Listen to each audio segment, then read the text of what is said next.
स्वतः माजी उपमुख्यमंत्री भुजबळ साहेब आपल्याला मार्गदर्शन करतायत, ते मार्गदर्शन आपण ऐकावं अशी विनंती करतो.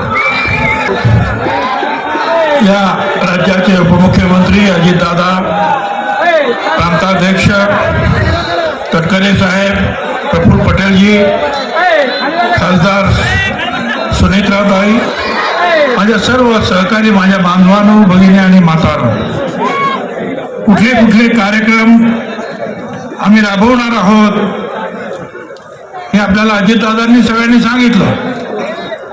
अजितदादांचं वैशिष्ट्य असं आहे की जवळपास 1,00,000 कोटी रुपयाची वेगवेगळ्या समाजाला हे पैसे दिले जाणार आहेत. 1,00,000 कोटी रुपये. मग ते महिलांना दिले जाणार, ते शेतकऱ्यांना दिले जाणार, ते विद्यार्थ्यांना दिले जाणार, सगळ्यांना दिले जाणार.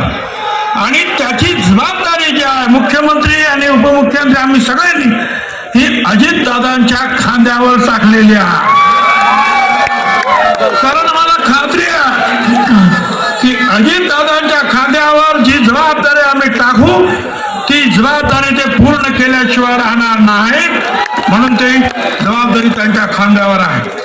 आता एक तुम्हाला सांगतो सगळ्या भगिनींना आणि भावांना सुद्धा की आमच्या सगळ्या भगिनींचे अर्ज भरा.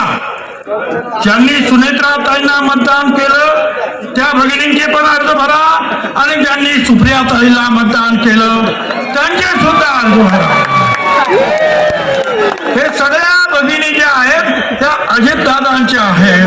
त्यामुळे सगळ्यांचे अर्ज जे आहेत तुम्ही भरायचे आहे.